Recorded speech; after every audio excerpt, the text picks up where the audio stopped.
Yeah.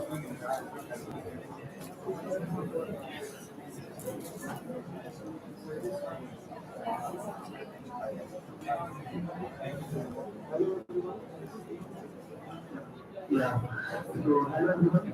Good afternoon again. And I'm extremely sorry. Again, we are starting with JST JNU Standard Time. And actually, when the NAC team came, we uninstalled all the projectors from most of the centers.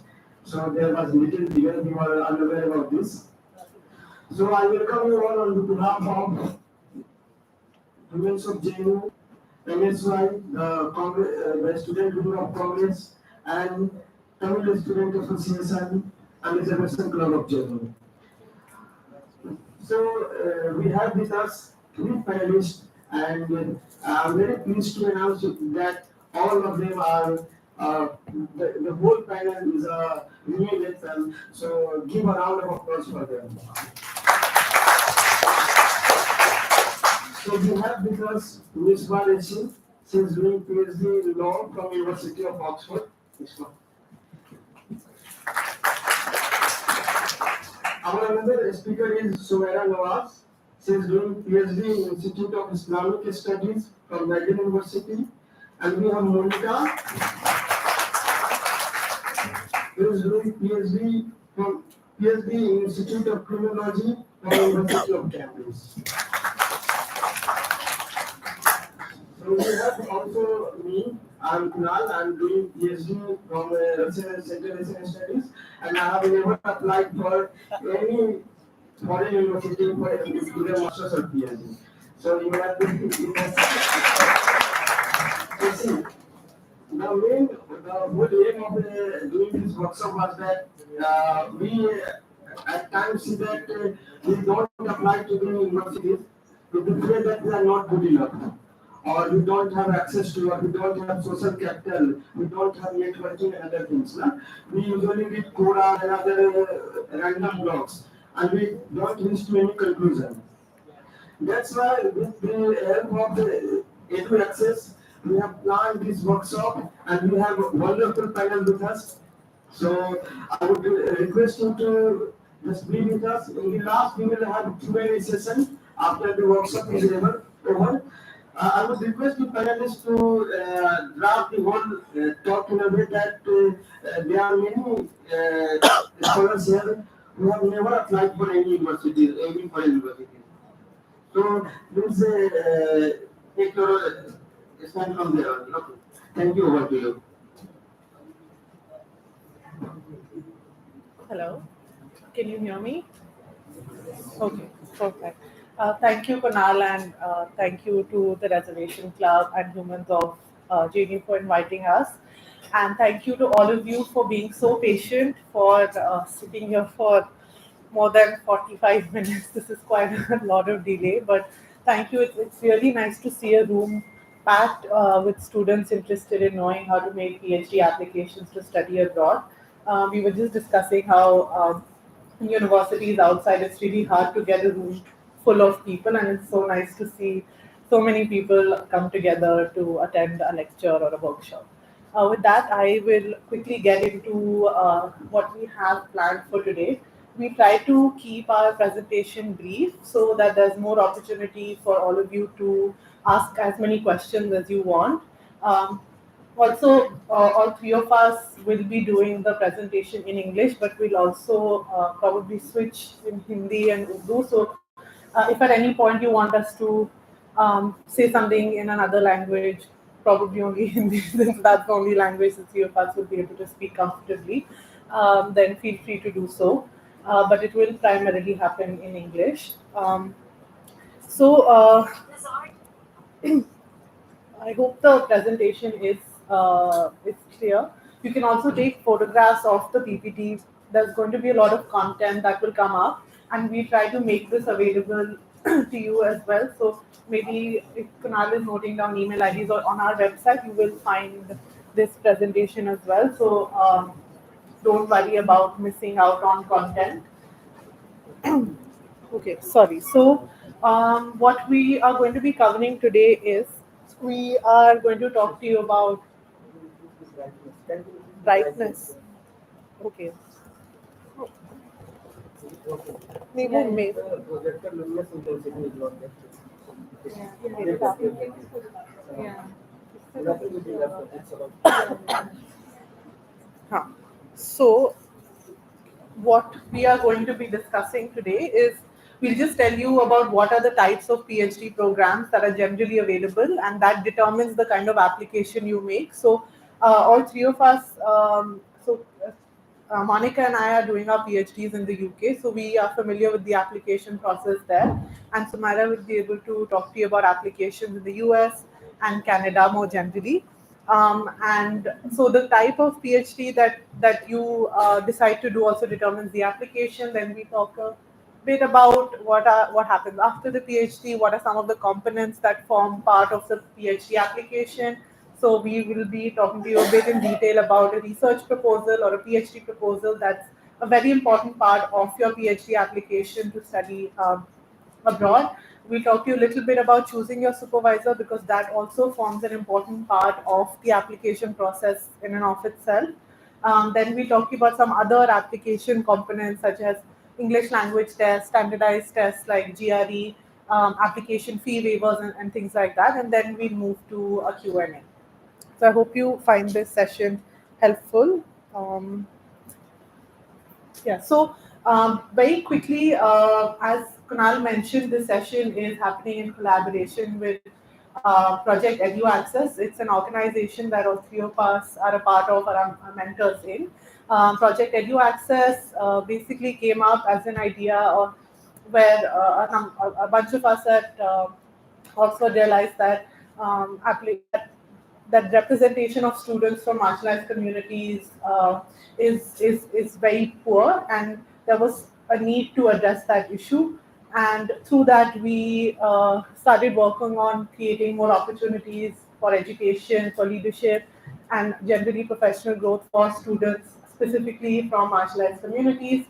We do this by four key interventions, which you'll see on the screen perhaps.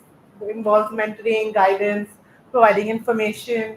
Um, we do evidence-based advocacy with scholarship bodies, colleges, and do capacity building and leadership skill development. And we are trying to do more and more in-person workshops. So last year we were able to do quite a few in different universities across India, and we're also doing a couple of workshops now. And luckily we've been able to come back to JNU. I think this is our second time doing an in-person session here, just so we can make information more accessible, and it's not just that you have to belong to a certain university or a college in India, only have access to certain networks to be able to make a good application to go abroad. So with that, I'll get into the content of the day. Excuse me, sorry for Yeah. interrupting. So actually, we are also circulating the register to just put your name and contact details so that at the end we will be able to share the PPTs. Okay, thank you. Perfect. That's great. Um, so, what are some of the types of PhD programs that you'll find when you start your research on PhD applications to study abroad? So, first is a simple traditional PhD that involves writing a monograph. You make an application to a university, they assign you a supervisor, and you work on your project. This is typically that what happens in the UK and in some places in Europe as well. Then you have professional PhDs. So along with working on your PhD, that whatever your thesis may be, there's more training, there's more skill development, and your applications then are to the research cluster or the research body or a trust that heads that PhD program or is the one that's funding a series of PhD programs.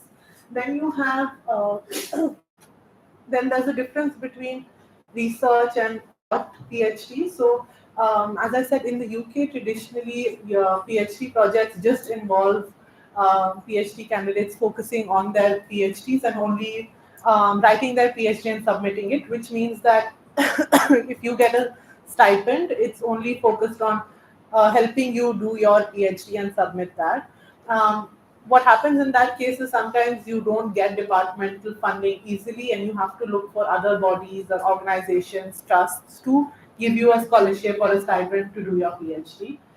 The other type is what's called a taught PhD, what's common in US and Canada as well, where you have where along with your PhD, there's more rigorous coursework that you're supposed to undertake, and there are some expectations that PhD candidates have to fulfill. For example, being TAs at that university, and the stipend that you get is a form of salary that you get for doing that work. So when you are thinking of doing a PhD, you first need to think of what kind of PhD you want to do. Is it something that involves more training, more research focused? Is it okay if you are also doing, say, teaching at at the university?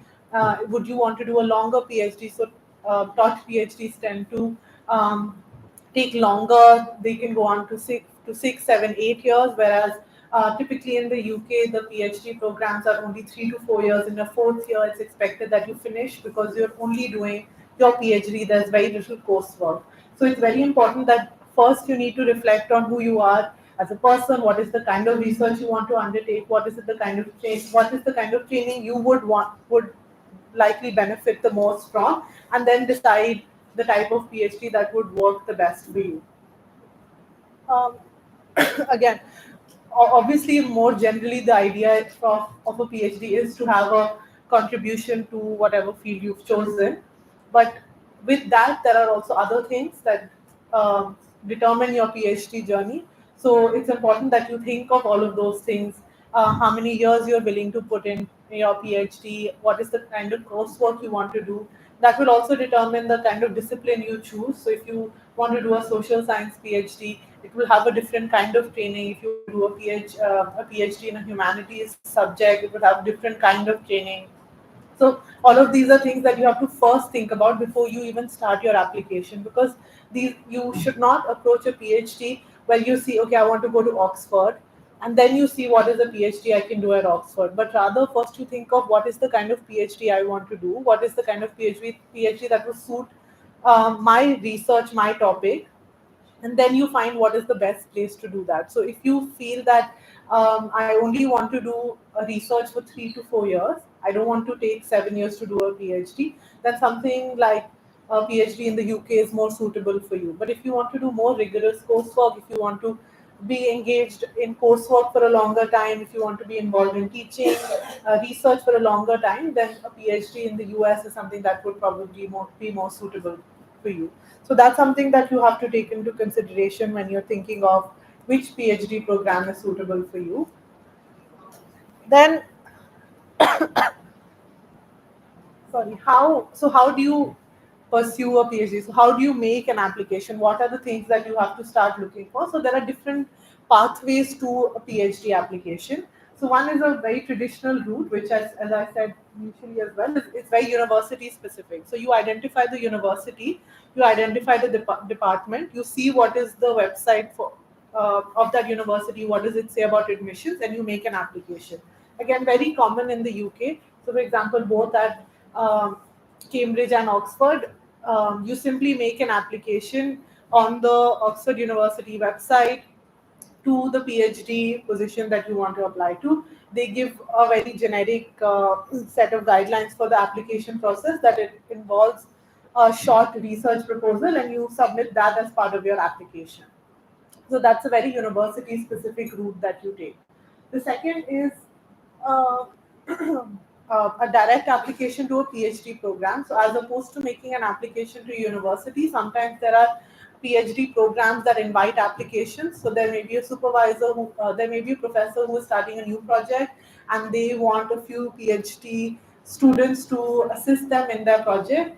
And so you make an application for the PhD program. This is also very common in STEM fields, where professors are given grants for some projects, and they want some students to assist them in their lab, and so they invite applications for the PhD. So instead of making an application to that university, you're making an application to that specific PhD program. Then within the research sort of master's pathway, there are two ways. One is, some when you're doing your master's, you can after that directly apply for a PhD at that say if you're going for a master's, or if you plan to study, say for a master's, you apply for a master's at Cambridge, you can apply for a PhD at Cambridge. It involves a separate application procedure, but you tend to know professors there. You have had conversations with them, or even if you're doing a master's here, you can make a separate application for a PhD. Sometimes there are courses that are integrated, so you do a master's and a PhD together, and for that again you'll have to see if that's something that you're interested in doing. If the combined route is more suitable for you, that's also an application that you can make separately, then where you know that the masters and PhD together will be sorted for you. Then there are research PhDs and fellowships that are advertised as job applications. So very commonly in Europe, very commonly in science subjects, there are PhD positions that are available on as job applications that you apply to, depending again on what are the requirements for that specific position. So instead of sending a full research proposal, references, transcripts, English language text, etc., like a university would require you to submit, here you are applying to that professor as it were a job. So you see what are the requirements of that position, what are the skills that they need in the person that they want either to join their lab or their project. And so similarly, you'll see what are some of the documents that they need. This might be a writing sample, this may be a research project, a proposal on a very specific topic itself. So you'll have to see what is the requirement of that specific PhD role and apply to it accordingly. Again, um, there are some specific research funding bodies that apply that provide such PhD opportunities. Very commonly, it's the Marie Curie fellowship opportunities in Europe that are available as job applications, and you'll find it on their website. You'll find that they're available all year round, and it becomes available as and when some professor is given a big grant and they invite applications. And it's not just for sciences; it can also be for humanities and for social sciences. And then finally, there are some departments and again some research bodies that invite applications on a rolling basis. So for universities, it's very strict. They have strict application timelines. So for some universities, it will be September 20th application deadline, October 10th application deadline. But there are some where it's rolling, and it depends again on the kind of vacancies that are available. And so for this, when you are doing your research, you'll have to identify who are, say, for example, follow some of the professors who are doing the kind of research that you are interested in pursuing, follow some of the research clusters, follow research labs, research projects that are doing the kind of work that you're interested in doing, or funding bodies. And then whenever there's a vacancy, you'll find them on whether it's their website or on their social media. So these are things that you have to consistently keep a track of. So for if you're taking a university route, if you've identified that I want to go to, say, um, Harvard to do my PhD, you know that there is a specific supervisor in the divinity school who you want to work with, then you apply as per the website of Harvard University. But if there's another professor who's probably, say, in Europe somewhere, and has recently received a grant, there's more likelihood that they'll have applications in a form of a job opportunity where you'll have to see how it's advertised and how you make an application. So again, that's a bit of research that you'll have to do when you're thinking of the kind of PhD that you want to do. So what all is involved in a PhD application? Um, so we'll do a bit on preparing for the PhD, and Monica will cover that. So I'm not going to go over that. But some of the documents that are more or less required for all PhD applications, irrespective of where you apply or who you're applying to. So one, you would need like a research proposal if it's more university focused, if it's more research cluster focused, or you'd need a statement of purpose. This remains like between the two, you need one of the documents. So when you're thinking of a PhD, you need to have clarity why you're doing it, what is your research interest, what is some of the training that you've already done that would make you a good PhD candidate. Then the second thing that you need is a CV. Um, you it, this has to be more academic in nature and usually 2 pages, and we can discuss the details of the CV slightly later. But a good CV is something that you will need as part of your application. Third is letters of recommendation.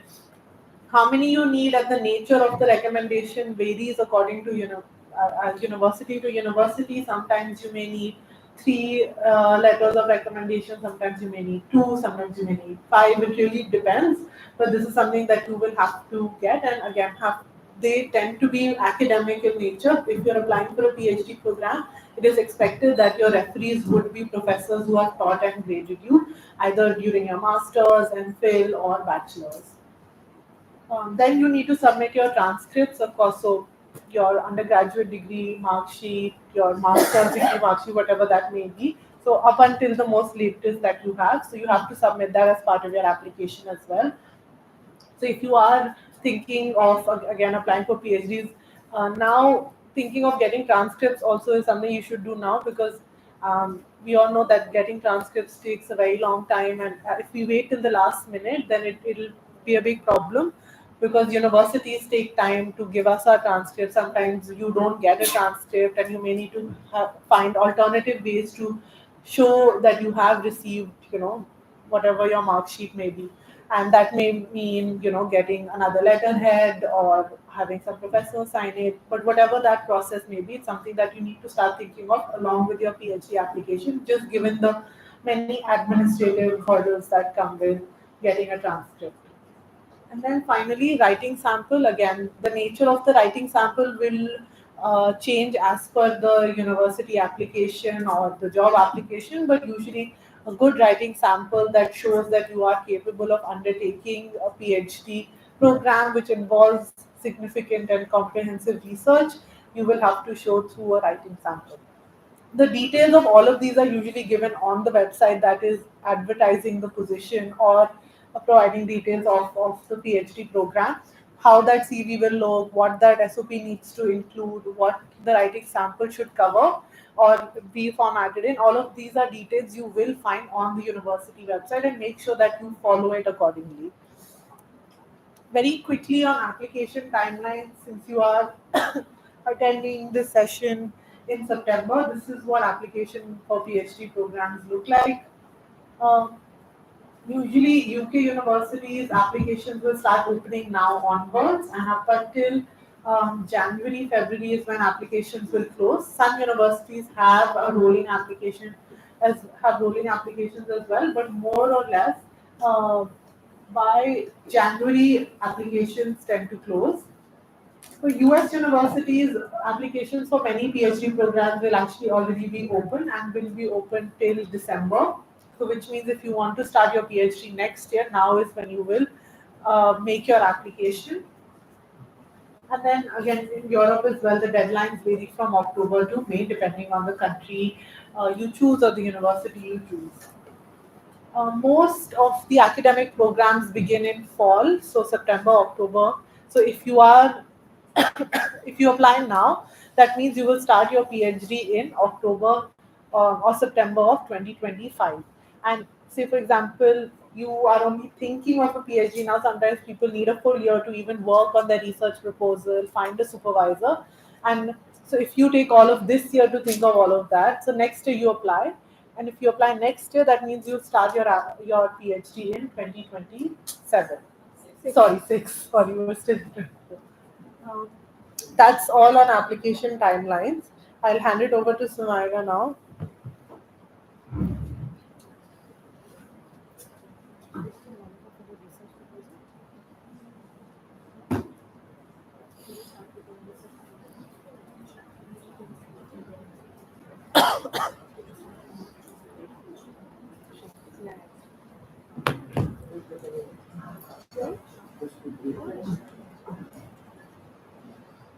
Thank you, Misbah. So, Misbah has beautifully explained the traditional PhD versus professional PhD. Otherwise, these minute details are at times missed, or undermined by people who are applying for the PhD. Another thing is the country you choose. If you want to rigorous PhD for 6 to 7 years, you better prefer USA. But if you want a PhD, a traditional PhD like something like India, so you can go for UK. These details you hardly find on any websites or in any blogs. These are first-hand experience shared by the person who are studying there, who is research scholars there. They can only say this. So this is going to help. Now we will have Sumaira. So she will be explaining the other details related to this PhD application setup. Over to you, Sumaira. Hi everyone. So because I've applied to three different countries and two different continents, I thought I'll speak about what kind of universities you should keep in mind when you're making your profile. If you want a 3 to 4 year PhD, you're looking at Europe and you're looking at the UK. Here, funding is not guaranteed. So when you apply with this risk that even if we get through to a PhD program with a supervisor that we want, we'll have to make a separate application for funding. Those can be internal fundings that are provided by departments themselves, or we'll have to make an external application. But again, because sometimes we finish an MA and an MPhil and we're already exhausted, because you also need to think about, like Misbah was saying, what kind of researcher you want to be. So if you're looking for a 3 or 4 year PhD, after which either you do a postdoc or you either go further into academia with a position as a professor, or you make a shift. That kind of thing does happen. So you're looking at universities that go for 3 to 4 years. If you're looking at Canada and the States, again, funding is guaranteed. Minimum, you're looking at a 5 year PhD. It's very rare, nearly impossible, but some unicorns do manage to finish in 5. But on average, you'll have a fully funded package for 6 to 7 years. It can be extended even up to 9, depending on which American Ivy League university you go to.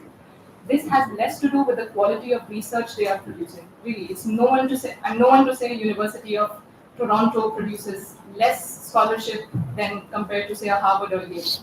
But these are universities that have large endowments. They can sustain you, and they offer more fellowships compared to say even Canadian or Dutch universities. So American Institute of there will be AIIS, American Institute of Indian Studies, of Bangla Studies, American Institute of Persian Studies. So you're looking at all these fellowships that open up for you as Indian citizens because you are studying at an American academic institution. So although on the slide you see safer options, options for universities that we definitely want to be a part of and are, our mid option, maybe to have these distinctions, what you should have in mind is exactly how much financial precarity are you willing to afford.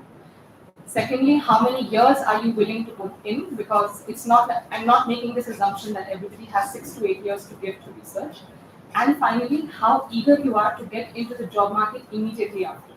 So for your safe bet, look for these other options. Financial constraints are a big issue, and that's usually the thing that we ourselves don't have an idea about. I would say, look, if God willing, everything happens and you get through your PhD programs, look and compare your funding packages. See if they are contingent on if you perform well for 2 years and then the third year we'll give you money if this happens, or if it's a guaranteed position with a full 5 year funding package. If you go to America, usually those are universities that people prefer. It's less about which, of course, your supervisors are important and the scholarship is important. But at this stage, we should also know the kind of fellowships and funding opportunities that open up for you because you are in that specific country. Otherwise, as someone who's studying in Canada, I cannot have access to these fellowships. But Canadian citizens or Canadian permanent residentship holders, they can. And finally, if you are making these lists of the kind of universities that you want to prioritize, apart from financial constraints, your supervisor and their willingness to interact with you is very, very important. So when you make these decisions, speak with previous students. Everybody is very, very eager to share their experiences with supervisors. It's very common to even write emails just saying, I'm thinking of applying, I haven't gotten through yet. How has your experience been at this institution? And they will respond. It's common practice. Nobody will ignore your emails this way.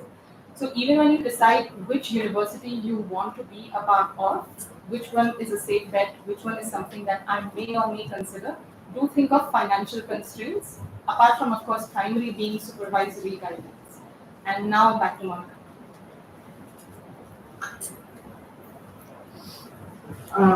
Hello everyone. So now we move on to the concrete aspects of what constitutes a PhD application. So first of all, the thing is that when you apply for a PhD, there are certain requirements that you need to meet other than having, let's say, you would have done your previous degrees which would meet the minimum eligibility criteria. So for instance, in some courses they might require you to just have a bachelor's degree and you can get into a PhD. In some, they would require that you have a master's for the PhD. But then besides that minimum criteria, there are other ways in which you build your profile to be able to have a strong application for PhD. So it could be, doing some RHIps or doing some relevant internships. So for instance, if you are applying in the field of law and gender, then if you work with some organization which works on the concern of, let's say, violence against women, like Jagrati or something, so it reflects good. It shows that you were clear about the fact that you wanted to work on this topic, and it also shows certain amount of exposure to carrying out research. Now, why is this important? Is because it's not that if you don't have it, then you cannot apply or you would have a. I mean, these are like bonus points, right? So if you have publications, if you have internships, then it reflects well. But if you don't have it, then also it is fine. So, and it also varies across continents. So, for instance, in UK, there's more weightage given to your academic scores in the previous degrees, and LORs, and of course the research proposal. But kind of some exposure to work experience might be seen as a good addition to your profile if you're applying to some of the US universities. Now, besides that, I just want to say that there's this line over there that good marks rarely matter. So probably we should just say that good marks matter differently in different places. So for instance, in UK, as I just said, it might matter a little more. What are the scores that you have gotten? Now the thing is that you don't have to fret over it if you don't have a good score. There are various ways in which you can compensate for a lower score on your transcripts, or make a case still that why you're a good student. So, for instance, this also becomes important in context of the fact that different universities mark students very differently. For instance, in JNU, it's easier to get a 75, 80%, but in Delhi University in Masters, it's absolutely impossible to get a 75% in many social science courses. So then, there are other components of your application which would come to your aid. So for instance, your letter of, the letter of recommendation can mention, that you were in top 1% of your cohort. So your performance relative to your cohort is something that they are wanting to know about. And that the transcript might not reflect because they don't know how the marking is done and what is the scale on which the marking is done. So LORs would be one place. Sometimes there's a space after uploading the transcript where you could mention that why, even though there's 62% on my mark sheet, why does it reflect a good score? So you can mention your own position with respect to your cohort, that you were still, you were silver medal or gold medal, I don't know.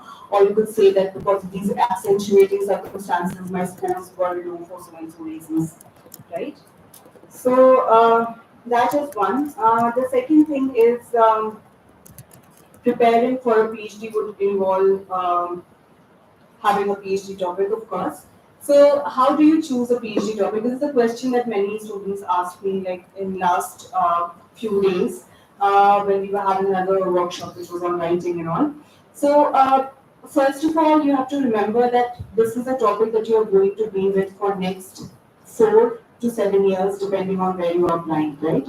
So it has to be something which really interests you, and it is something that you can really, think of being with for 7 years or 4 years, right? So give a careful thought to whether you want to really work on this or whether you are attracted to work on it because it's trending. So that is one. So the other thing is, so besides your personal interest, which comes like on third or fourth point in the list of parameters on which you can decide to choose a PhD topic. There are other ways in which you can do it. So, for instance, if your previous research experience has been in an organization, or the term papers that you write as a part of your previous degrees, you do get a sense as to what was the field of study or what was that specific course that really interested you a lot, and what was that one term paper that you really enjoyed writing. So those are some of the ways in which you can get some sense of what is the field of study that I can apply to, and then you can further narrow it down to think of the possible topics that you could do your PhD on. It would be it's not a process that itself is very as such time consuming, in the sense that you're not supposed to do it very mechanically, right? So the time that you need to spend is really on thinking as to discovering what interests you. Your interest would already be there in your head, but you have to discover what that interest is. So that's just some bit of careful reflection. Um, Along with that, then you would be having different kind of conversations with your friends. So even if it is not something that has been a part of your curriculum, but sometimes when you're having discussions or some guest lectures, seminars, then you do get you feel a pull towards certain topics, or you feel that this is something that I really enjoy talking about. So these are some very your research topic can come up from something which was very accidental, incidental, or mundane. For instance, if I have to give my own example, I did not choose a PhD topic because it was kind of a general transition, like automatic transition from MPhil to PhD. But when I had to choose my MPhil topic, I really thought of what was the last thing that really kind of pushed me to read more. And it was, one of the rape incidents that had happened back then in India that kind of gained a lot of attention. So it could be something, so incidental that could define your academic career in future. So it's also very humbling to think of it like that. The next thing is research proposal. So once you have decided a topic, you know that you have to apply to so and so continent or university or PhD program. Then you have to come up with a research proposal. Now, a central research proposal is probably the most important part of your PhD application, because that is where you make a pitch for why what you are proposing to work on needs to be worked on. So once you think of it like this, it would be automatically clear that what are the components of a research proposal and how it should be written. So if you are making a pitch to somebody that this is something that should be worked on, what would a person want to know from you, from the research proposal? They would want to know that, do you have sufficient knowledge of the field?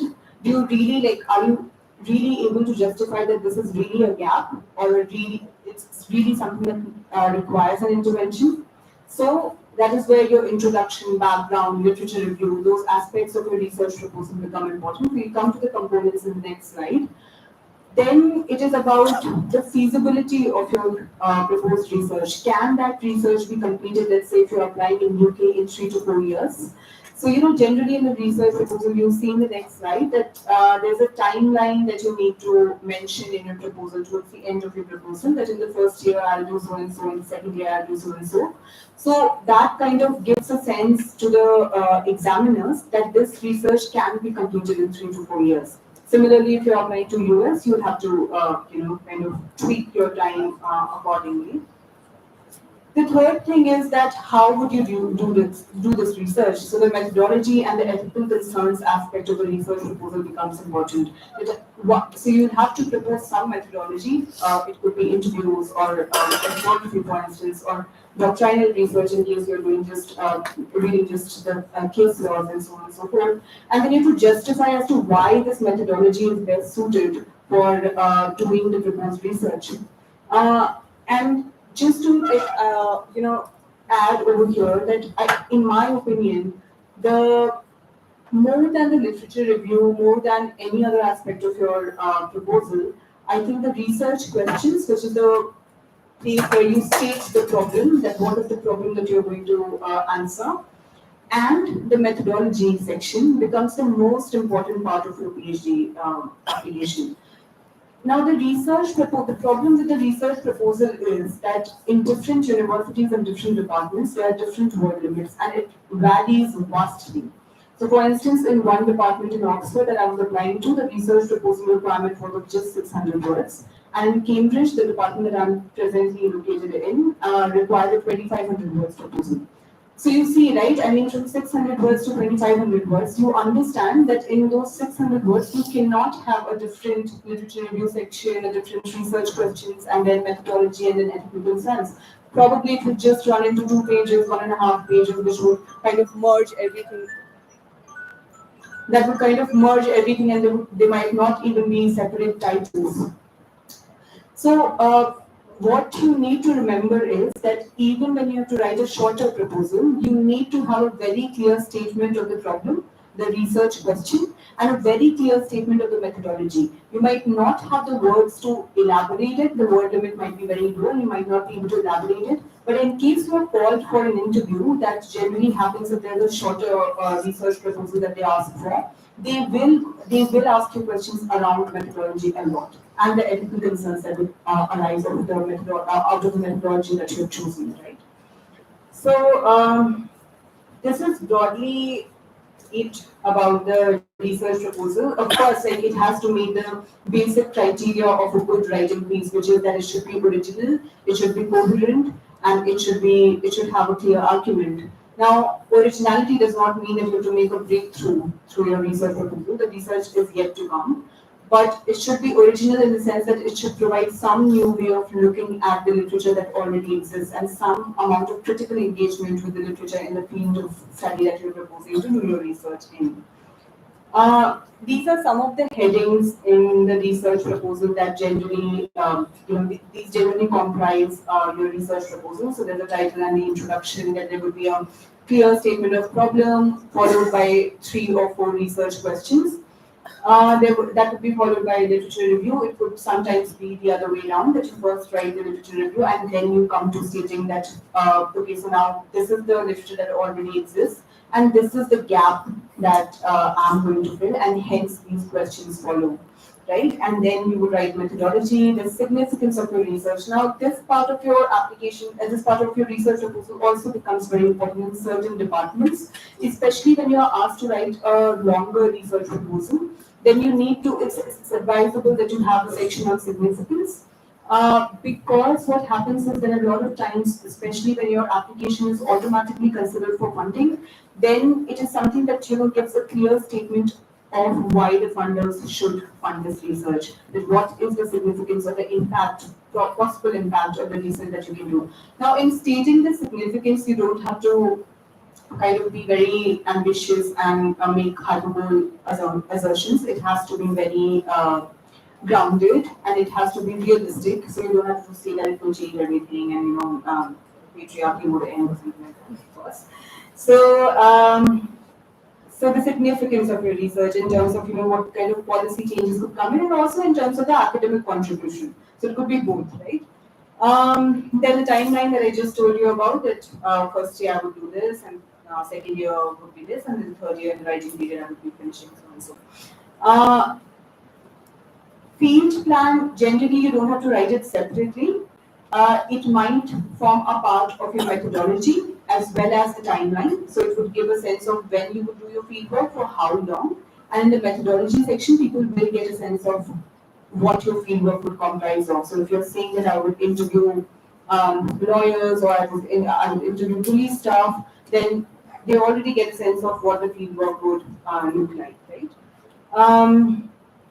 Ethical concerns, of course, I'm assuming that most of the students in this room are from social science departments. In social science, because we are dealing directly with human subjects, there has to be a section or a paragraph within methodology that deals with the ethical concerns, that what ethical concerns could come up if you use this methodology of doing research. So for instance, if I'm saying that I would interview survivors for my research on sexual violence, then what about the vicarious trauma that you might go through, and also the setting, kind of invoking or re-invoking the trauma that the survivor would have gone through during the episode of sexual violence. So these are certain questions that need to be addressed, and also some amount of reflection on as to whether you're just you cannot be using your participants as just uh, providers of information. So those kind of considerations have to be mentioned over there, and then there's a list of references. How to find a supervisor? See, the role of supervisor is very, very important, especially when you're working in UK, and Sumaira can speak more about how it works in US and Canada. But in UK, your research is completely driven by your relationship with the supervisor. There is almost no coursework. There might be very little coursework where you get some amount of methods training. And a large part of your PhD is just about your conversations with the supervisor guiding you in your own research. So it's fairly independent and autonomous. And hence, the supervisor becomes important. Now, in what sense? One is the expertise, of course. So the field of study that you're going to contribute in, does the supervisor have an expertise in that first? But also at the human level, right? So there's a section on, I think in the next slide, it mentions personality check, right? Now I think that this is very, very important, that you also need to do some amount of personality check of your supervisor. Now you can do that by either asking them to, so there are various ways. So for instance, so there are two things. First, you have to choose a supervisor, right? So it would be based on your field of expertise. So if you've read somebody's work, or if you've come across somebody's work, or if you've looked at the department websites and found somebody who has done research on the topic that you've done, even though it is not in the context that you're doing the research, but there's some kind of overlap in the expertise.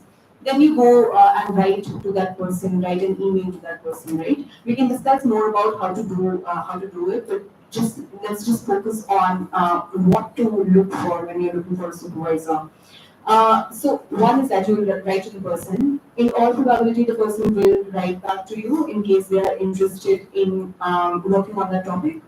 Now, through that back and forth over email, you do get a sense of the tone and the kind of approach or the attitude of the person towards your research and towards, is it encouraging, is it not very encouraging, is it detached? You do get a sense of that. You can sometimes also propose to do a Zoom call or a Google Meet, in which case obviously you get to talk to the person, so you get more sense of how the person is.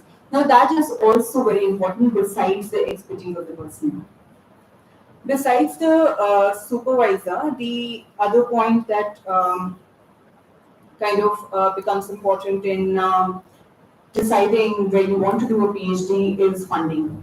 And I would now pass the mic to Sumaira to talk about funding options.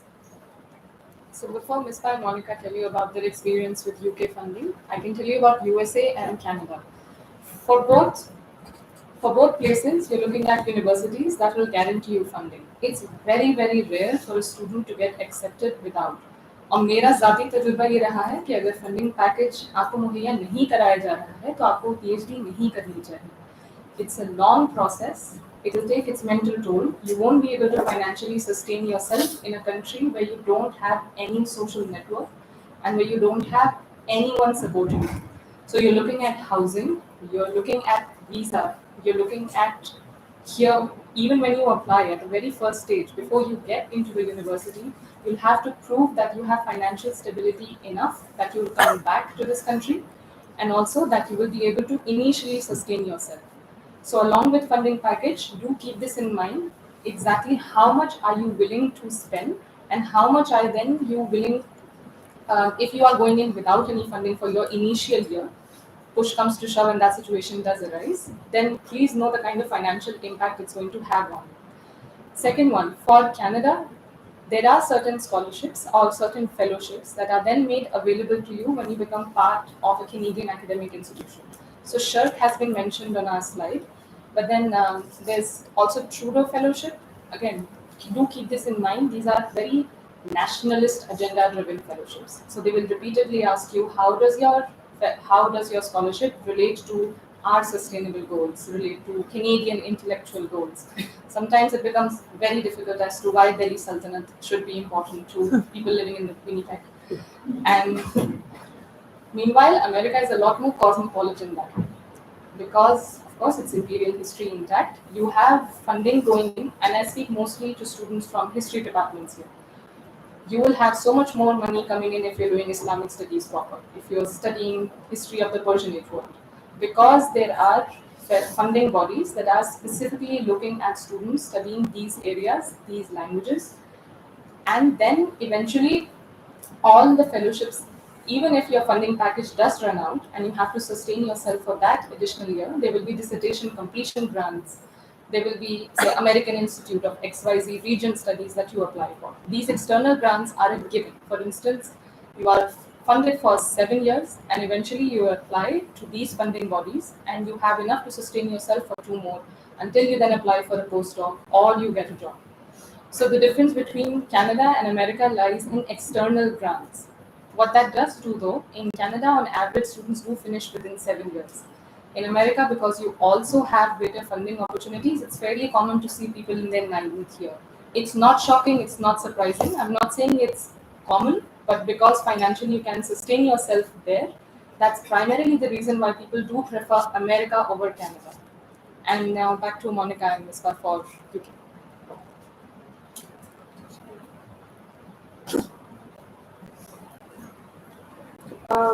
Regarding funding in UK, so there are 3-4 different things that you need to keep in mind. At certain places in certain universities, there are, so you have to just put in the course application and you will be automatically considered for funding. You have to just tick a box saying that you want to be considered for funding. So that happens in Oxford and Cambridge both. That you don't have to apply for different scholarships differently. There are a few, we'll come to that, but the norm is that for most of the scholarships, you'll be considered automatically, right, at Oxford and Cambridge both. In Cambridge, for the Gates Cambridge Scholarship also, there is a separate form, but it is a part of the application itself. So you get that window. You don't have to like look for where to apply for Gates Cambridge. It will be a part of your application, even though there will be a different form and different section to apply for Gates Cambridge, and it will require a different referee as well. The second thing is that there are internal departmental funding. So, for instance, if you're applying to law school, the law school might have its own funding. So, for instance, at SOVAS, you have the law school funding at KC, and I'm sure many different other universities also have it. The third important thing is the external scholarships, and now these are the scholarships that you need to apply for separately. In UK, the number of these scholarships are more, so you need to be with this. As Sumaira said, that in US, your PhD is generally automatically funded in a way. Like once you get through the course application, like your PhD is considered funded in most situations. In UK, that's not the case. Your funding is considered separately, like whether you might get through the course, but you might not get the funding, right? So the external scholarships are scholarships such as Felix, or Felix is for students from India specifically. So that's a good scholarship, but it goes to very few students, and it only operates at 2 universities, which is Oxford, Reading, and SOAS. Similarly, you have Chevening and Rhodes, of course. Now, another thing that you need to keep in mind is that there are certain external scholarships that need to be applied for before your course application goes in. So, for instance, for Rhodes Scholarship, there is a separate application form which opens before the course application form, right? But for something like Felix, you need to have an application offer for you to be able to, or you need to have an application ID, which means that you need to have put in the application for you to be considered for Felix Scholarship. So, it changes across scholarships, and we can discuss this more in the Q&A section. But this is broadly how UK scholarships work. So there's just one point I forgot to mention. For USA and Canada, you have a base stipend. So I'm just taking a random amount. Imagine it says $15,000 is your base stipend. This money you will receive monthly, like for the whole year, this you will receive monthly into your account. Beyond that, you get teaching assistantship positions that are part of your fixed package. So they'll tell you for $5,000, that's you teach for 1 semester, and we pay you $5,000, your whole guaranteed stipend is 20. Beyond that, depending on your supervisor or depending on other academics working in your institution, you apply for research assistantships, and that's added income. but it's rarely guaranteed. So you have to look at what exactly the university has to offer, what has the previous students' experience been. Then after funding, we get on to English language proficiency tests. I understand these are TOEFL, IELTS, or there will be country or university specific tests even, and you can apply for waivers. Again, it's not as uncommon. On the slide, you will have a waiver sample also, so that you can write to your university. You can explain to them that your medium of education has always been English. You have written your thesis in English. You speak English. So, and a lot of times when, again, it depends on how amenable the admin is to you and what their experience has been with previous students coming in, because this becomes less of an individual issue and more of a bureaucratic concern. But waivers are possible. What you must keep in mind though is apply for these waivers or ask for these waivers much before you make your entire application itself. Because a lot of times the admin of that institute is fairly sympathetic to your cause. They don't want you to spend $200 on an English language test. Only do it early enough so that they can keep the entire university bureaucracy in line. Now you have writing for waivers, so you can also see it on your slide. Again, the moment you say, I have keen interest in your program, I have done research in the English language, here are my writing samples, this has been my entire profile. A lot of times it does help if you've done, say, my MA was abroad, here they think I know English, you add on to that, that application becomes stronger. But that is not to say if you are applying only from DU or Jamia or JNU, then these waivers are impossible to get. But again, it's a bureaucratic concern. Sometimes depends on that one individual and how they treat your case. So keep that caution in mind. And then you'll see, sorry, and then you'll see that if granted a waiver, because it's a bureaucratic hurdle that someone has helped you to cross, and because you will be studying at this institution for 5 to 7 years, if you choose USA or Canada, it always helps to build an individual rapport with admin. They are going to be very helpful. They will handle your paperwork. For instance, I couldn't procure my transcript, and it's only the admin at the Islamic Studies Institute that managed to help me through it. So having an individual relationship with the place where you are applying always helps your cause. And finally, on the slide, you'll see exactly how a request for application fee waiver works. You keep it formal, you keep it crisp. If it's an institution that's very sympathetic to you, like SOAS, waivers are extremely common. But if it's a larger institution, especially because in history, we're not just looking at us Anglophones. We'll be sitting in classrooms with Iranians, people from Turkey, with people from Lebanon, whose medium of education has been multilingual. So then we are also treated by same standards that apply to other Francophone or Anglophone or our Arabophone countries. So this thing can be very, very specific, and I address mostly history students here because we are multilingual and we show and demonstrate our knowledge of other languages too. And this thing works in our favor. And finally, writing to request a language waiver will be on the screen. Subject-specific standardized tests. I only have experience with GRE that I managed to get waived off. This only applies to history students. So I can't say broadly for all social sciences, especially for those working with any kind of data analysis, this won't be the case. But for those of us who probably are working with Arabic, with Persian, with Sanskrit, with Tamil, those of us who are looking at, say, 19th, 17th to 19th century texts, and we can write our application in a way that our GRE does not reflect our field and subject-specific knowledge. Most history departments have already waived off GREs, as far as I can see, with major American universities. And if they haven't, they are willing to fight for you. As long as you do it early enough, these GRE tests go in by, say, January. By February, the committee sits together to see, do we want this student with us or not? Again, more than an individual, it's a bureaucratic hurdle. But for history students, I would highly encourage you to write to them. They're really sympathetic to this cause and will probably get it waived off. If it doesn't happen, it works at a broader, major university level where the department just cannot lobby for you. It's a checkbox that has to be hit. And finally, I go back to Misbah because now you will have a slide on other documents that can guide you further with this massive project of a PhD application. Thank you.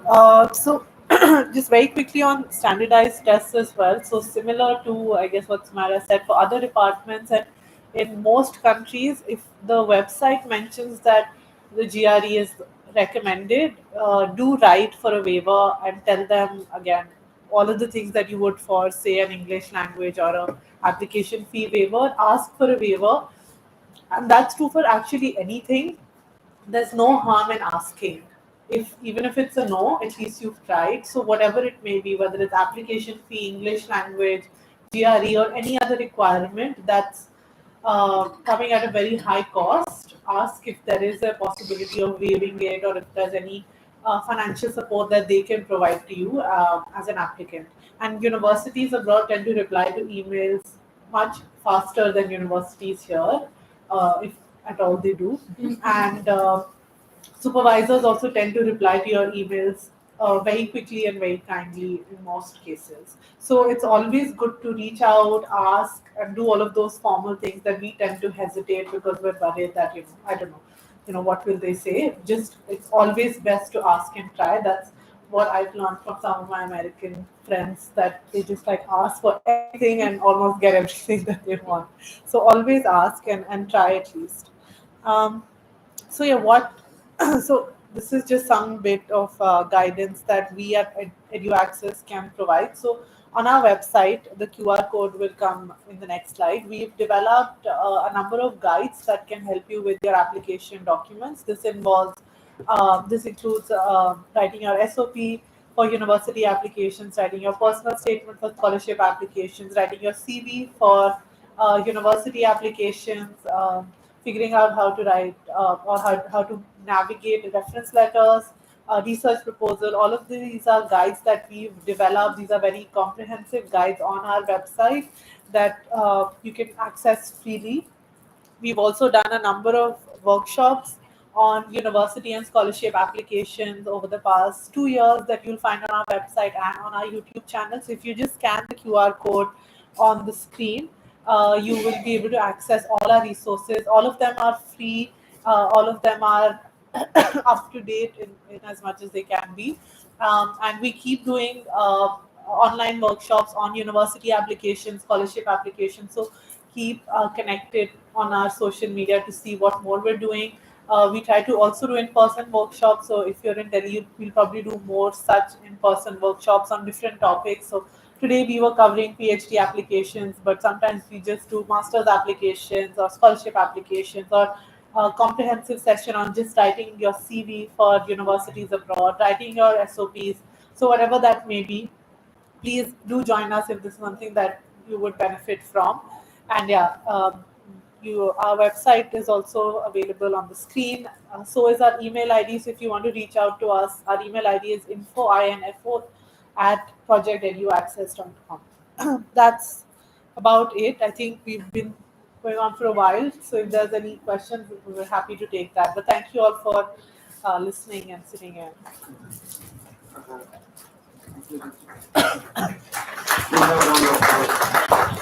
Thank you, Misbah, Sumaira, and Monika. Till now, we have discussed many things like different types of PhD programs, brief overview of PhD application timeline, choosing universities, building your profile, preparing for a PhD topic, preparing research proposal, choosing the supervisor, funding and other stakeholders involved like UK versus USA, what are the nitty-gritties involved. Uh, there also the English language test that I need badly. Request for the waivers and subject specific tests like JRE and GMA. Friends, since Monika was stressing on this research methodology part, let me share a personal experience. When I was doing my minor in political science in BHU, I used to write that this research proposal will use both qualitative and quantitative method, and my research methodology used to end there. But it was only in the later stage, Professor Ramprakash Pathak was there. He told me that there is something called Saunders research onion, where first you have to write research philosophy, whether it will be pragmatic or it will be positive. Research approach, inductive or deductive, then research strategy, then your choices, time horizon, data collection, and then you justify your research methodology. So we can stick to that.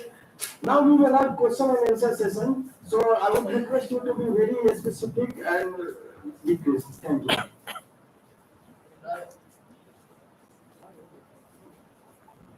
Hello, my name is Rishi, and I'm currently at JNU, first year PhD student.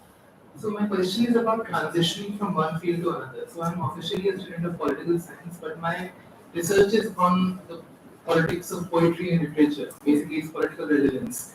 So if I want to apply abroad to a Department of Islamic Studies or Persian Studies or something like that, then is it encouraged to, is it not encouraged, but is it detrimental to my application if I transition from political science to history or some other department, literature? Yeah, sure. If I may. No, these are not watertight categories at all. So you can apply for a poli-sci department, an Islamic Studies institute like mine. I'm trained as a historian, and I sit next to people working on fiqh and usul, so they work with classical period of Islam. Yes, because in India there tends to be a rigid departmentalization, and they're often asking me that why are you doing it in political science, why not in history or literature or something? For sure, like that. for sure. No, as long as you can justify with your sources that you use that this is the approach I took, this is why it fits your department, it's perfectly fine. It's rather encouraged that so that eventually you're an employee. They're training you to be a teacher, so you should be able to then cater to students from all these departments. Yeah, it's a positive thing. Can I just add something? So students who are like not only with respect to somebody who's in political science and wants to do literature, but anybody who's thinking of switching fields, it generally happens, right? So because, for instance, if your interest is in a legal subject and legal history, or your interest is there are ways in which we think about things, and generally it is at odds with the discipline that we come from. So, for instance, in political science of late, there's a lot of sociological work happening. So now students are transitioning from political science to sociology and anthropology departments. Now the thing is that there are two things to keep in mind. One, that generally there is no disadvantage. In fact, at times it is also encouraged because it enhances, kind of fosters interdisciplinarity in the department in the place that you're going to apply to. Sometimes there's a requirement that your previous degree should be in the course. So for instance, if you're applying to social anthropology department in Cambridge, you need to have a master's degree, MSc or MA degree in anthropology or sociology, right? Now the third thing is, for anybody who's changing fields, I would advise that besides the core departments that you apply to, also apply to departments which are interdisciplinary in nature. So, for instance, you apply to South Asian departments. You apply to, for instance, if your work is on women and gender and something to do with that, then gender studies. If your work is right now based in political science, but it has a legal, sociological kind of dimension, and it has to do with criminal law, you can apply to criminology. For instance, I was in CPS, but then right now I'm based in criminology, which comes within the faculty of law. So just look out for interdisciplinary departments as well, and try to spread out your application across universities, but also across departments.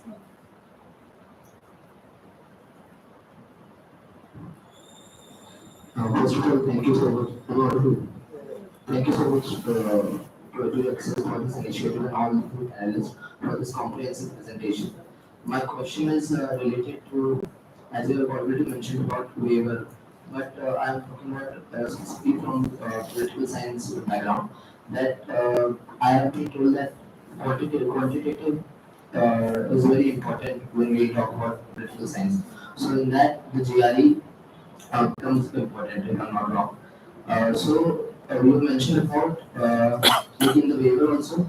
We have to apply first, and if we want some sort of a waiver in this quantity like GRE or any sort of an examination, so it should be done before. And also the second question is, what is the timeline of these examinations that takes place?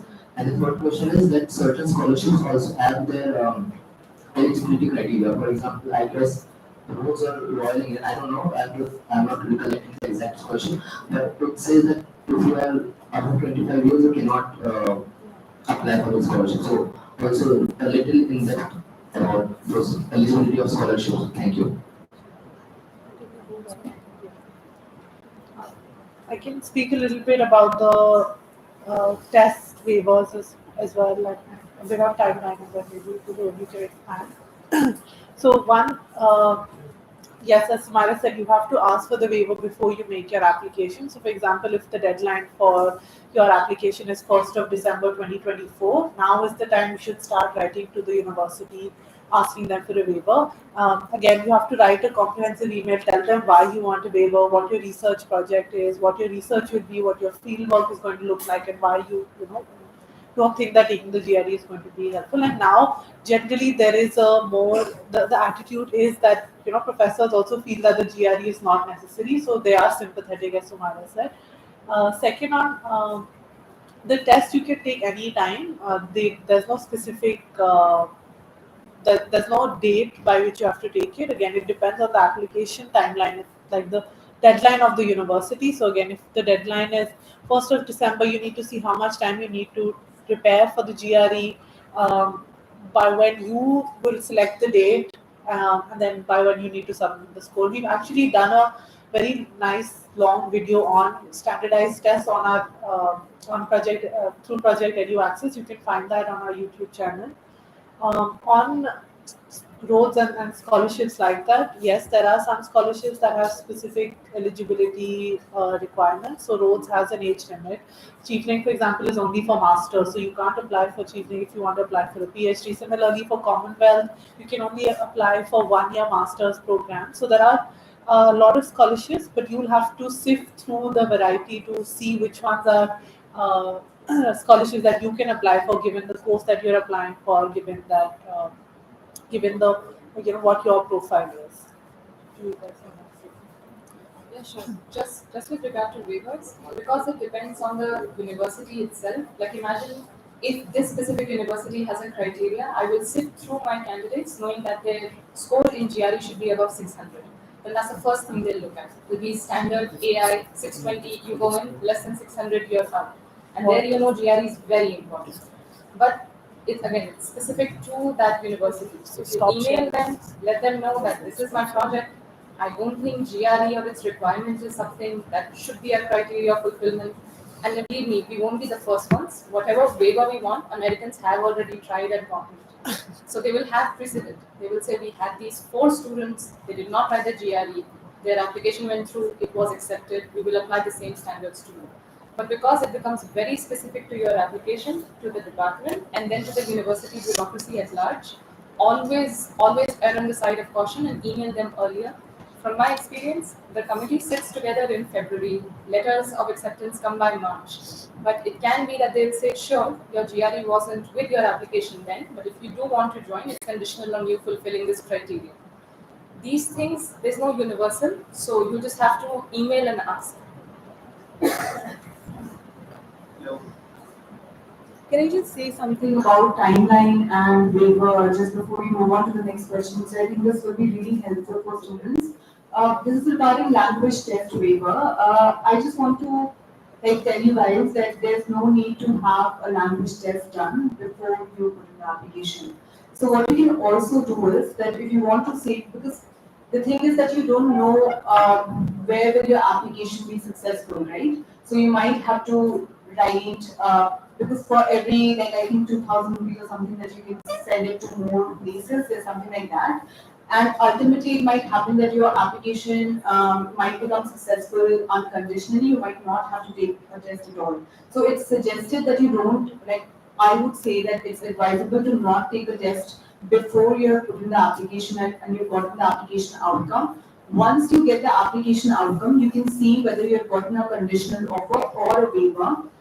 In UK, most of the universities give a waiver. As in many universities give a waiver if you've had your previous degrees in English and you've kind of proved it to them that you've had it in English. So, for instance, in DU, at the end of the transcript, it is written that your medium of instruction and exams were taken in English. So, if you're just submitted the transcript, which you will as part of the application, so that they will know that. At Oxford and in certain places, they give you an opportunity to attach a link to the prospectus of your university, where it would be written and you can highlight that section. to where it would be written that the medium of instruction in JNU, for instance, is English, and they would see that you have done your previous degree from JNU, so they would know that you have done your previous education from English, and you might get a waiver. Certain universities are very strict about it, so even if you've had previous education from English, in English, they might not give you a waiver. Even in those situations, as Misbah and Sumaira suggested, that you should write to them and ask for it. Sometimes it's not in the hands of the particular department, and there are some instructions from the Home Office to take a compulsory English test, because otherwise it might lead to some problem in visa and all of that, and the university does not want to take responsibility for that, which is very stupid. But but in those situations also, another third thing is that in certain universities they have their own English test. I only know of one. I don't know if there are others. Cambridge has its own English test, which is free of cost. So you can then not take an IELTS or TOEFL and just go for that test in case you're sure that you want to pursue your degree in Cambridge. So just don't take language test beforehand, and I think it's advisable to do it once you've gotten your application approved. So, I think she had a. Yeah. Thank you for the talk. And my first question is about the writing sample. So, like, if I had term papers which I thought were good, but now my interest has changed. So, should I submit the term paper which I thought was good and got good grades, but my SOP will reflect something else, like completely else. My interest after completing my MA, the dissertation which I did, is now not the same. I'm doing my research in something else right now. So first question is that. Second, the acceptance rate. Like the reality check that I think we all did is that the number of people who get accepted. Like when I was looking at a particular university, like 160 applicants and 9 people got accepted. So should we also consider that, like what we are bringing to them, like as a South Asian student, that or that do they have a special quota for like people who come from South Asia, or are talking about things that they are not doing and we are specifically bringing to the table. And third is, since I'm from humanities philosophy, so the methodology part, like if I'm applying to UK, so we as such don't have a very rigorous methodology because our entire subject is about doing the thing like, I hope you get it. So what of that? Should I pay a lot of attention to the methodology part in research proposal? That's it. I'm trying to keep it very, very brief. For the second one, what we as South Asian students bring to the table, मैं आपका हौसला पस्त नहीं करना चाहती, but be mentally prepared. You are competing with students coming from all over. You're also competing with students who study at that university in undergrad itself. Their networks are very different. That being said, because it's a very precarious process, there will be absolutely no guarantee. But that being said, it's not like people are not going places. So as long as your project speaks to the supervisor and the stars are aligned, because sometimes it really can be as whimsical as we already took 3 students specifically from this region 2 years ago. They haven't finished it. Why do we need more of them? Might as well take people coming from Mozambique or Tehran. So you also need to realize that then we are also competing at a global scale, and it's okay. I don't need to give you anxiety with that. Your project will speak to a supervisor, and they have enough money, at least in North America. They'll take you. With philosophy, maybe with methodology, I can speak because my application had a very specific section of it. There, it also depends on how detailed they want your research proposal to be. So, like Monika mentioned, it's 600 words. There's only so much you can say. But if it's 2,500 words, then they clearly want to know, okay, which text? If you want to study Schiller replying to Iqbal, then how? What kind of analysis am I looking at? Within your field itself, am I doing comparative philosophy? And am I doing some ontological analysis? How does it speak to a broader project? And then this is the gap that I'm filling. So it also depends on how detailed they want the project to be. Obviously, this is also something that varies. If it's a 6-year PhD, they don't want you to have a project which is everything is etched in stone. I know exactly what I'm doing. A little bit of curiosity and whimsy also goes a long way. So we need not be that anxious about it. And I forgot your first question. Okay. Writing sample. Yeah, writing sample. Yeah. Again, I submitted 3 lengthy writing samples that had nothing to do with anything. So they only want to see that you can cite, and that you know how to do academic writing, that you understand how research works, and that's the main purpose of it. And quite a few times, if they like your research proposal or for our kinds of departments, your linguistic skills enough, then it doesn't matter. Then they can see it's a student that we can work with. On the writing sample part, it's also advisable that you go on the course website and see what they write about the writing sample. Sometimes they say that if students are encouraged, advised that you send at least one of the two writing samples which have to do with your area of research that you're proposing.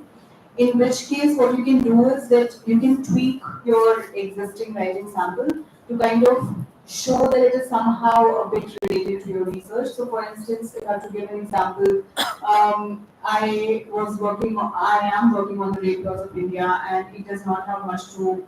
I mean, laws do have to do with biopolitics, but it doesn't. Like you cannot establish that link in a writing sample. So then, what you just do is that you connect.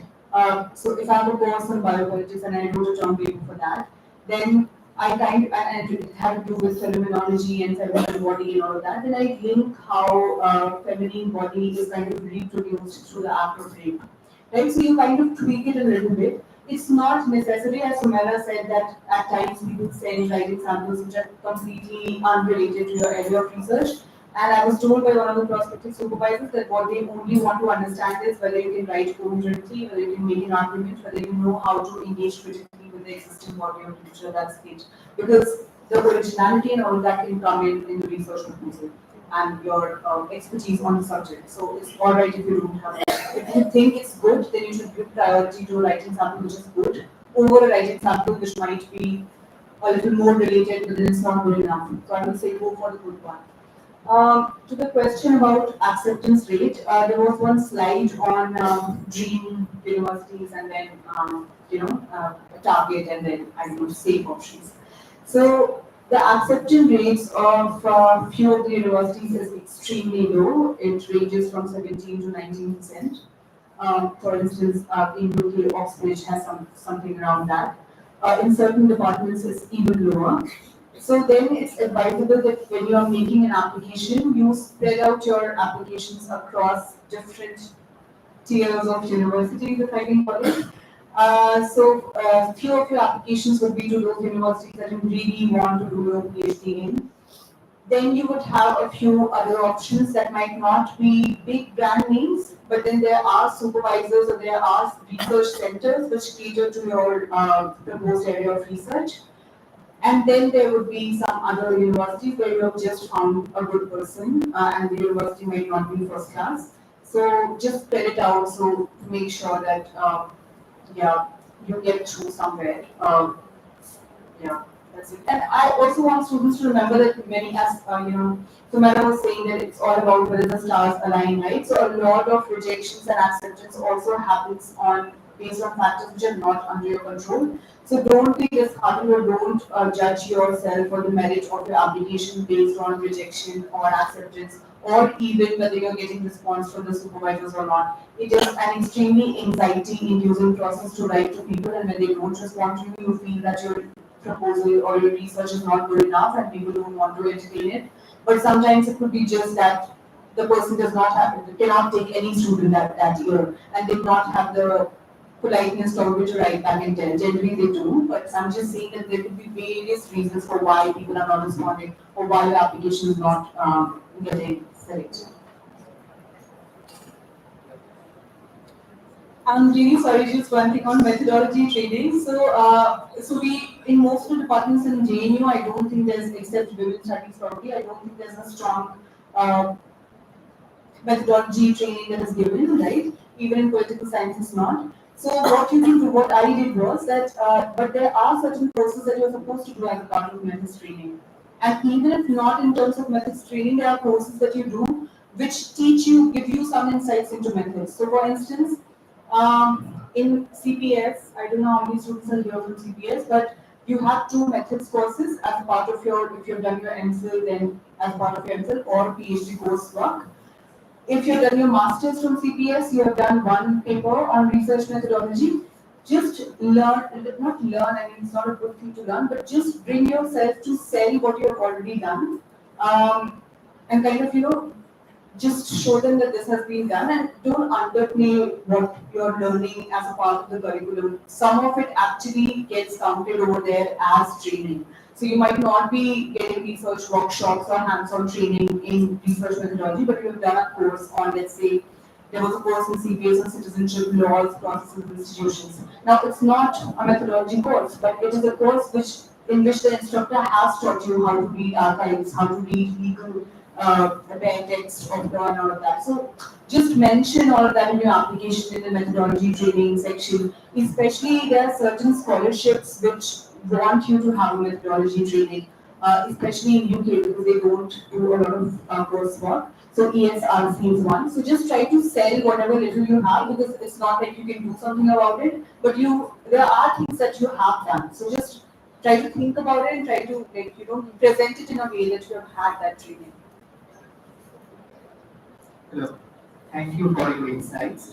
You people have talked about lots about funding, which are departmental based and very external and internal, and with some fundings are very much embedded with the PhD course, right? Right. You talked about United States and Canada. I don't have that much comprehensive idea, but I have heard about many scholarships like Commonwealth scholarship and some scholarships which are directly funded by the government of Germany. So can you give me how, if someone who don't have that much idea, because funding is a very big issue, so how to approach it? Like I have to go through the departmental, how the fundings are very much embedded with departments and what are the Commonwealth scholarship directly, give some idea about it. How I have to apply it separately or like that. Thank you. I think I have given my point. No, it's a very good question because that is a struggle that a lot of students face, and as I said, for PhD applications in the US or even in Canada, you don't have to worry that much. But for applications in UK and in some places in Europe, your university application you work on a university application along with your scholarship application. So you're worrying about two things simultaneously because um, there's a there's a greatly greater likelihood that you'll still get a PhD program, and this happens to a lot of students that they do make applications. They make successful applications to universities, but aren't able to get the right funding for that program. So there are different ways that you can start. If you've identified the university that you want to study at, then each university has a page, more often than not titled like funding and scholarships. So you go to that page and see what are the types of scholarships that are available. They usually list all departmental, university specific and external scholarships that are available for that university. Then there are, as you said, there are government scholarships. So this is very common in Europe, and I would really recommend that you explore this option because not a lot of students know that in Europe there are a lot of funding opportunities for Indian students, and these are either through partnerships between that country and Indian government. And in that partnership, there are a lot of funding for both masters and PhD. So, for example, in Germany, DAD is the main funding body, and DAD has their own website. So, you go to the DAD website and you see all of the funding opportunities that are available. They have a filter on the website, so you can put in what discipline you want, what program you want, and then you'll find a list of scholarships that are available for, say, for example, you mentioned you want to do a master's in law. They'll give you a list of all of the funding opportunities available for an LLM program to be pursued in Germany, and they'll give you the list of universities where that's available.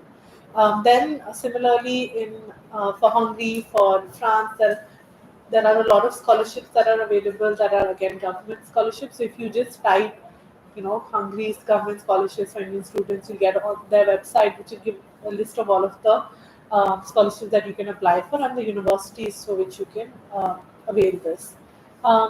Then again, so for Commonwealth evenings, so UK government, these scholarships tend to be only for master's programs and not for PhDs. But for PhDs, you have research clusters or centers. So Monika mentioned ESRC. So ESRC and AHRC are two main funding bodies for humanities and social sciences.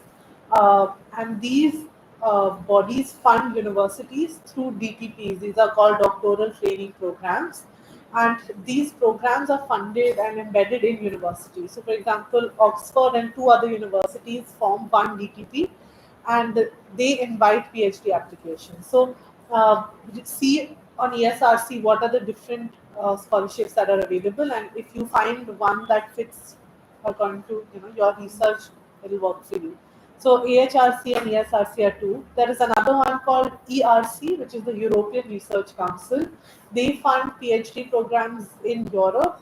Again, you go on their website and you see all of the funding that's available. They have two, again, even within that, they're either advertised as job applications. So if ESRC, for example, will fund a professor in France in a specific university, that professor will then take out job applications, but that will be advertised on the ERC website, but also on the professor's profile as well.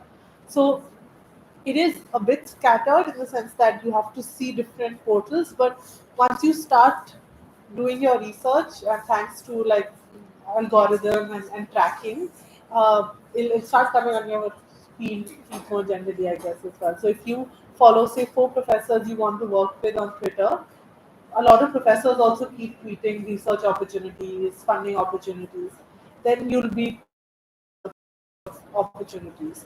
But mostly it is finding those main funding bodies that then will give you information about these. And also Project Edify has a lot of information that you can access on our YouTube page. I hope that was. There's just one more thing about the funding, how to look for funding. I was a lazy applicant. I did not do this. I did not have a Twitter account. But these are really helpful ways to know it. Like you have to go to the website of the funding body, let's say British Council or something like that, and then look for what are the programs that they fund. And then, of course, following people on Twitter helps. What also helps is just asking your supervisor. So once you're writing to them saying that I want to work with you, just tell them that you won't be able to pursue a PhD unless you have a fully funded PhD position, and then just ask them directly about what are the funding options that I can apply to.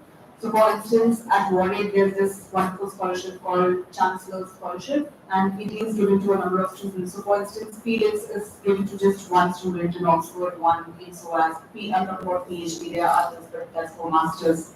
And reading also, I think one or two.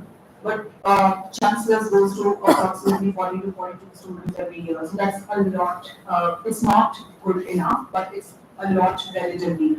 So just ask the supervisor. There's no way one could have, come across Chancellor's Scholarship if you were just going by websites. Yes, the university website would help. So do that, of course. Look at the department and university funding. But yes, directly just ask the supervisor. One thing, are you people able to save some amount of money out of your scholarship? I mean, after the monthly expenses. I know it varies with person to person, but Um, I guess, I mean, it obviously depends on the kind of lifestyle you want to do. But I think, And also the city that you yeah, and the city, yeah, it also depends on where you are. But I guess some amount you are able to save. Yeah, I think you can save. For instance, if you are talking about UK, then Oxford, Cambridge, and London are very expensive. But if you are studying at Warwick, you can definitely save more. But you will be able to save no matter where you are living. Yeah, it is comfortable. You'll be able to like have your maintenance done, accommodation, and everything, and after that there will be some amount left you can save every month. Thank you so much for this session. No, no problem. So my question is, how will the political environment impact the continuing risk? Because I was able to secure a PhD admission in English, but this year I'm thinking should I apply for university? Because the funding is a very big issue in UK now. So what would be your suggestions? Also, I want to build a profile. So where do we find this RSHs and internships where if you want to intern with a university out of India? Because this would help me to build my CV. So any specific website where we can know about this RSHs and just on the Adish point, What we were mentioning was RShips that are given to you while you are doing your PhD. Now that you're building your profile, a lot of times, depending on how responsive this professor is and depending on how much money he or she has, it is very common for students from our parts of the world to actually email them, offer them our research services, and say, "Are you looking for an RA?" So, if that is something that there's no guarantee of even a response, forget an RA. But it does happen, and people do approach it. So, depending on your linguistic or your research skills, or your project aligns so well with what they're trying to do when they hire you for fieldwork, that does happen. First one with political climate in America. I think I know to them we're irrelevant, sort of. So I guess it depends on how volatile your topic is. But other than, I don't think it's going to affect us as PhD students. Our applications are far down the run that way. So you shouldn't worry about that.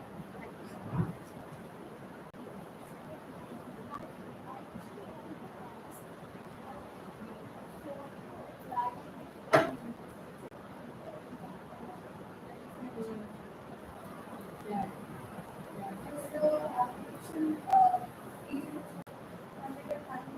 Hmm. Yeah. No, that way too. You email them, you let them know I'm an Indian citizen, I study at a state funded Indian institution. These are my details. And there are waivers. And this is rather more common than anything else because it's at the first step itself. I can speak for America and Canada, and that's where they waive your fees. And they're actually fairly concerned with this being an additional financial burden for students coming from state institutions in the global south. So if you play with the right vocabulary, or otherwise now it's so common there will be a checkbox right there, apply for a fee waiver. And you tell them, look, University, JNU, Jamia right here, and it will be made available to you. At least that's the case for Harvard. But for others, at McGill, they waive law fees for everyone for application. Yeah, I think Oxford and Cambridge from next year onwards are waiving their application fees as well. So they won't have, Cambridge doesn't have, but Oxford from next year I think won't have application fees. And a lot of universities in the UK are also very happy to give waivers if you write to them and ask them. Yeah, I mean, all the associate colleges under University of London, I think, or at least most of them do not have an application fees. Oxford right now hasn't, but it's going to be next year. Cambridge does not have an application fee. I think even Warwick does not have an application fee. So in UK, there are many universities where you can apply free of cost already. In US or in places in UK where there is an application fee, you can apply for free of cost. Yeah, yeah. So they don't provide it as of now, and they don't recognize India as one of the countries for which they do waive it. But I think, from what I know, next year onwards. So I'm not sure if it's implemented this application cycle, so which is the January deadline, but 2026 is where they will definitely be approved. My question is, what would be the suitable way to prove that you are a good student, particularly in the case of not scored good marks in our current result? Again, I can speak for history and literature broadly because in our fields, they're so focused on your research proposal and your researching skills. And then depending on if you're working with non-Anglophone sources and you tell them, no, but my Marathi is amazing. And this is what I need to work with my sources. And you can see with my writing samples that I'm a researcher. So that thing works in your favor. But like Monika had pointed out, it's for this field where they're looking for a specific skill set. Otherwise, if they actually have 500 applicants and then they're trying to see, sure, we've set up this score and that's really important to us, then that's non-negotiable. But usually nobody's that strict in my experience. They're really looking at your research proposal and your writing standards. In UK, in certain universities, there is a minimum university minimum requirement for percentage marks in your previous degree. Generally, there are, so for instance, in Oxford and Cambridge both, in most of the departments, you need to have 70% in one out of two degrees that you have done previously, I think, is that the case? Or in both the courses, like you have to check the website. But then again, like you can always mention that why 62% is still a good marks, right? So, for instance, in Cambridge, I remember in one of the departments is either you need to have a first class or a good upper second class, which means that you need to have either 70 plus or 65 to 70 or 60 to 70, something like that. So, if you have that score, then good. Once you have met that eligibility criteria, then I think there are various ways in which you can prove that your application is stronger than the people who have scored more by showing research experience, by showing in your LOR if the person has had a longer association with you, can actually focus a lot on those strengths, which could be academic and non-academic strengths. They can also make a case for you by saying that this person requires, sometimes in the LOR, they can also vouch for your academic credentials, like academic merit, and also make a case for you to get funding. So LOR is a good place to make sure that you get all of that covered. Research, see the thing is that from what I have understood of the application process, in most of the places the application is handled like this, that you make an application to a department based on certain parameters, so it would be LORs, the strength of your research proposal, your academic scores in the previous degrees, you're ranked in the department, right? So you see that there's not one thing on which you are being ranked. So there are multiple things that you submit as a part of your application process, and transcript is just one part of it. So you will be ranked on various factors, and then you will be, so let's say if they have 9 seats, so the first 9 students will get seat. If there are 6 funding options, then the first 6 students will get the funding. So there are multiple factors, so you don't need to worry about it too much, but it's obviously easier once you have met the minimum requirement. If you have not met it, then also you can mention in the accentuating circumstances that for what reason do you have this much score.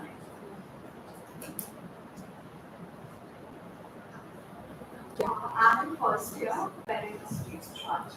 I just want to know that you told about the timing. So if we are applying in September, like next year, then we are going to get it the next year, like immediately. So do we have to start applying from second year itself, or do we need to wait or do the course in India and then, because then it will be going to like one more year, like. I think that's on you, that if you are confident with a project and you also have enough time to approach a supervisor, get all the documents in, and you want to start a degree immediately after you finish, say, your master's here, and then you want something ready right there and then yes, for sure, go for it. So that's up to you. UK has deadlines.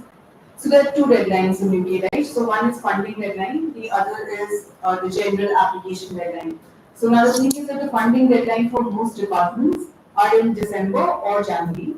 So if you want to be considered for funding, then you need to have put in your application by December or January, depending, like you have to check the course website that when is their application funding, funding, wow, yeah, so deadline. And I think this is the right time. Like if you know that you want to pursue PhD abroad, you're right that it will take another year for you to start the PhD. So if you apply in October, let's say this year, then your PhD will in all probability start next October. Certain departments also advertise positions for PhD positions for Lent term, which starts in January. So just check for that as well, whether they are taking like 2 cycles of admissions or just 1 cycle of admission. And I think that if you're like this for everybody, like if you're sure that you want to apply abroad and you have your kind of research proposal kind of ready, it does not have to be final. You can apply in this very cycle so that you can start your PhD next October. September, October, November are a good time to write to people and then just get their feedback on your proposal. I just specifically want to ask, do you have any idea regarding post options? Yeah. I know that will be a different can of worms, but I can tell you, for America and Canada, you have done your PhD, you can continue that into your postdoc, and there will be, say, McGill has Indian Ocean World Studies Institute. The Institute of Islamic Studies also has a postdoc. a lot of times these might not even be advertised. You approach a supervisor, you approach a department where you think would be very keen to work with, and there will be some internal postdocs that they might open up for you. Other than that, these are advertised repeatedly on their Twitter profiles and their main websites. And that I speak for, say, like the Indian, this is at Leiden, and you have the Association of Asian Studies. Their deadline is approaching on 15th September. And it's something these are things that are regularly advertised on their websites. You can also follow this thing called HNet, and basically it's like a list serve. So every time there is a postdoc opportunity or a larger cluster on which they're inviting postdoc applications, they advertise them there, and then you send in your application. If there's something to be kept in mind, in my personal experience, 1 or 1.5 year postdocs are very, very hectic, and they take a huge toll on us specifically because we have a lot of paperwork to do while we apply there. If that's a buffer, you think in that 1 year you'll apply for longer ones, for sure. Otherwise, it's always better to look for these 3 to 4 year postdocs. Yeah. I have a couple of questions about LORs. So, first of all, is it absolutely necessary to have LORs from your professors whom you study under, or can they be from someone say the mentorship under but is not from your university or but is related to your PhD proposal? For example, I have done a translation mentorship under some other professor from some other university, but I have not studied in that university. So, would that count as an LOR or not? For sure. So that would count. Yeah.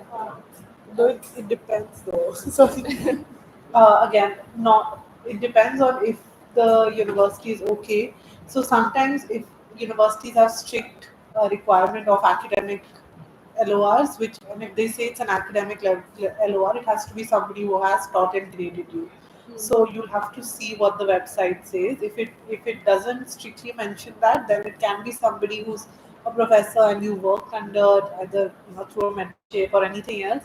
But sometimes they very strictly want somebody who's seen you in a classroom, who's graded you, who has seen your written work and is able to comment on all of that. So again, you have to see what the requirement is. Okay, and another question: what has been your experience with LORs? Getting LORs from professors in India. So, like, is it is it a very daunting process, or are they able to write it willingly? Or, and how much networking do you have to do in masters and all to get an LOR for PhD? I think you know how difficult it can be. So I'm not going to pretend that it's easy. There's also many of us, and these universities sometimes, for our small area studies or history departments, they insist on some kind of an individual relationship with that student in a country. Many people, it's difficult.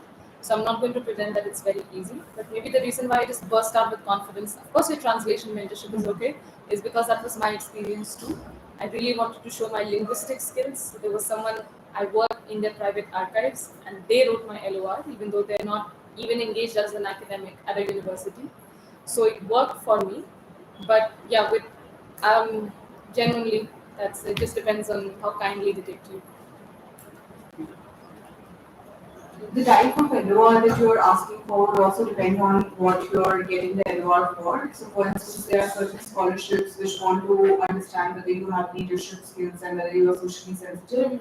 In which case, if you have done some work in some NGO or let's say LAMP fellowship or something like that, then one of the LORs from the person you were working under could also help in that scholarship application. But then we should try to give priority to academic LORs over LORs which come from professional experience.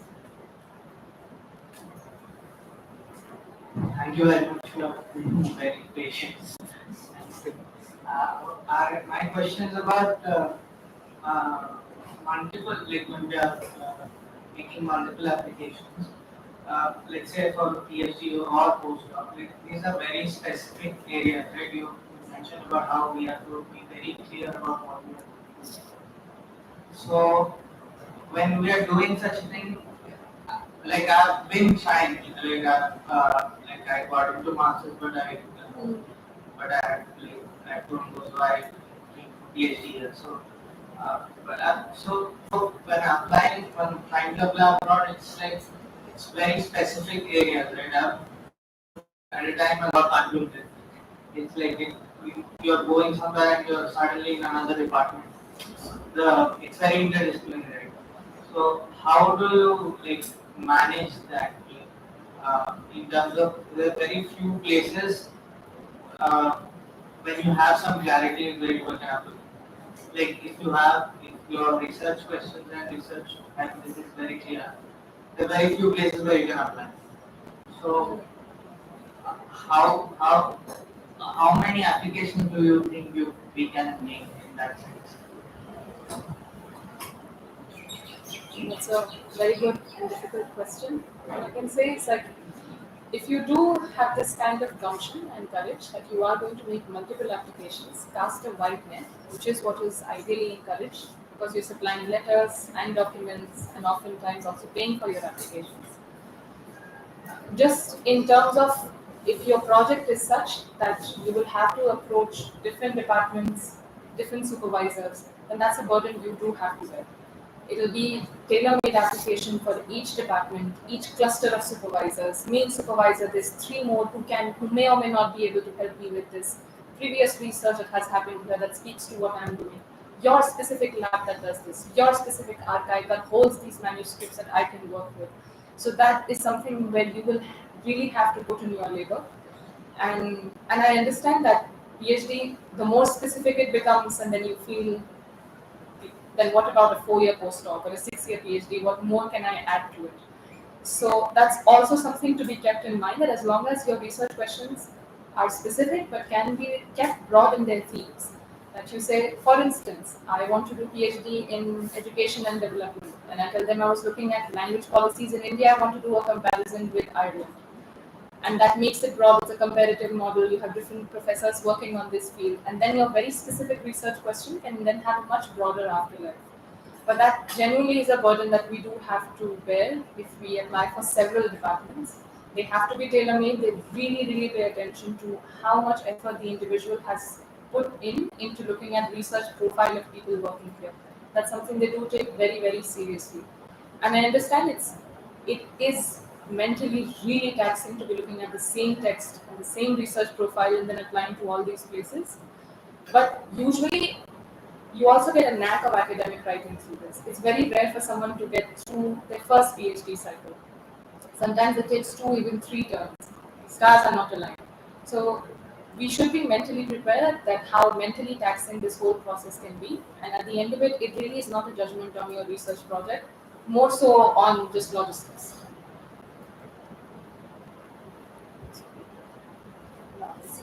So I'm Shana. I tried contacting project EduAccess earlier, but I understand that you have to, like, if you have to calculate just to have a product. So I have a few questions to everything, and I need to little background so that it becomes a little positive. I understand apply for the second master's for LLM in this in October. Once application we have already opened up and the festival opened by July. So I did my bachelor's from Italy and then I did my LLB from campus Monika, then university, and then I did my LLM from McGill for 1 year. So it has this and the first question that I have is, I scored good in my LLM, like I scored 70%, which is very good when it comes to ILM. And I was scored an outstanding for my designation. It was in cyber laws, but my specialization was in. So now I want to secure a position in cyber law specifically from the same LLM. So can this scoring good in my first LLM help me when I apply for all my subjects? Uh, First of all, I mean, I'm sorry. I mean, we receive so many applications on the mentorship program, and it's very difficult always to make a decision. But that's why we try to do all of these online workshops and in-person sessions so that more and more people can benefit beyond just our mentees of the graduate mentorship program. And thank you for coming for the session. And I'll be sure to share my email with you so we can have a chat later as well. Um, your it's completely okay to say that you've done an LLM before and then apply for another LLM program. There's no harm in doing two masters as long as you're able to prove that there was something missing in your current in the program that you did, and there is something that the new program is going to offer that will supplement, your research or whatever professional goals that you have for yourself. Um, it's very good that you've received, like a great score and a grade on your dissertation. That will really help your application as well.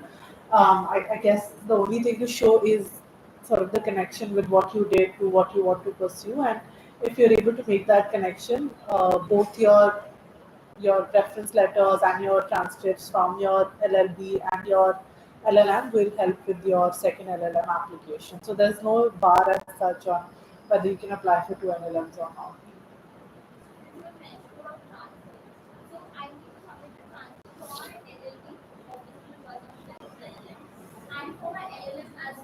Yeah. So, yeah. So usually, yeah, all of them. So usually it's expected that you give transcripts for all of the formal education that you've done up until you make the application. So even if you are in the third semester of your, say, if you were in the third semester of your LLB, it would have been expected that you would submit the transcript up until the second semester. So whatever mark sheet you would have received. So yeah, all your transcripts till you're making the application.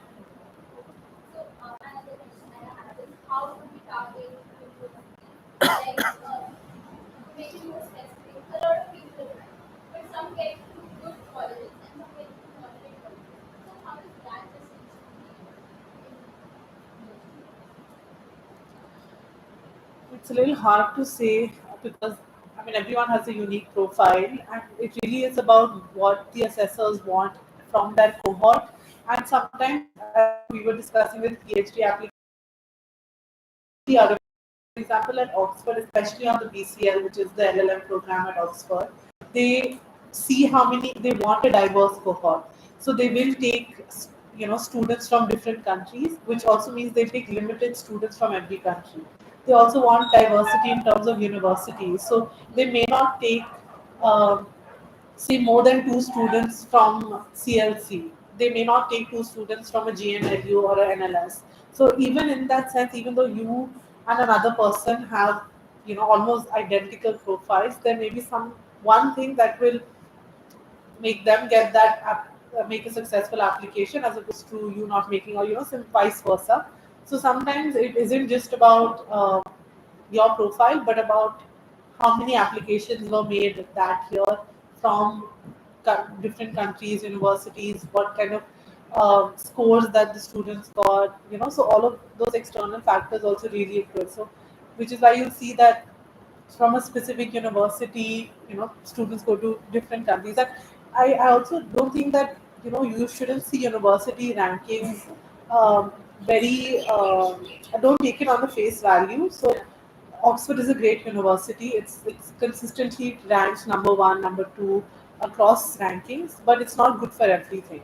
So it really depends on the program you want to do. For example, the gender studies department isn't great at Oxford. So if you want to do something that's specialized in gender studies, I'd recommend going to some other university, some whether it's in the US or in the UK. But if you want to do, say, human rights law, then I'd recommend going to Oxford. But if you want to do, say, corporate law, I'd recommend probably going to Cambridge because that it's better there. Or maybe even King's College if you want to do. So it really depends on what you want to study. So I don't think you should, you should see universities on the basis of they are QS rank 1, 2, 3. But in terms of, okay, where do they have the best teaching for what you are interested in? So where is transnational law taught best? Probably at, say, King's or Warwick or whatever. Or where is economics in econometrics or, say, political economy taught the best? Probably at Ellis. So think of it in terms of what is the course you want to do and where that's taught the best, as opposed to going for Oxford, Cambridge just because, or even Harvard because they're top ranking. That sometimes you will not have a good experience because those universities just aren't experts on in that field. Just one thing, this is not just something that you should keep in mind because it's also strategically good, as an application strategy, it's a good idea to go to apply to places which can support your research, because that is one of their criteria on which they reject or accept your application. So if they think that your research, your proposal is amazing, but there's nobody in the department who can really supervise this work, your application won't get selected, right? So they are so it's also a good strategy to kind of know what kind of research is happening, what kind of research is strong in that department, and whether there is a supervisor who can supervise this research. Regarding targeting, like how to target, you asked. I personally feel that supervisor is the most important criteria on which targeting should happen. Um, and when I say supervisor, it's expertise, but also what kind of person that supervisor is and how much the person willing to support. And you do get that sense in the process of preparing your application. So I would just say that go to the department websites and look for people who can supervise the kind of research that you want to do. That should be the first and most important criteria on which you should choose universities. Okay, like we can try to do this. So we have to try to go to the LSAT for the year. But when we are trying to see that we are going to apply the if they pay our application fee. So then we do not have to pay anything because when we go to LSAT, even if the university pays the LSAT fee is Yeah. still there. Yeah, that's right. And there is no waiver for LSAT. Not that I know, but Like yeah, Common App provides a waiver that you can write that is regarding Common App. Then you can write from your one of the professors can give a recommendation. They might waive on your Common App. yeah, But I don't think there is one for Elsa. Yeah. Again, there's no harm in writing an email to LSAT. Elsa and asking, but Because it's that unlikely. adds on to a huge cost. That is Yeah. somewhere I calculated somewhere around 50,000 is kind of applied to LSAT. Yeah. Yeah, including the individual application fees. Yeah. Uh, Okay, so you also mentioned total. So because you were accessing the total, so I thought of creating the total so that I can see the as well. So what is it allows only sending a file and then it is paid. So is it best that we ask for the waiver and then those who are not waiving it, we can send it to those Yeah. and then ask for the waiver. That is correct. So we use the waiver. Yes. One last question that I have is about scholarship.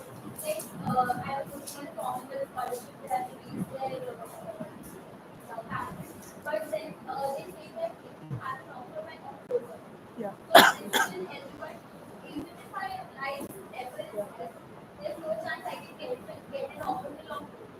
So how long can we put our offer on hold because funding, as you mentioned, is very much.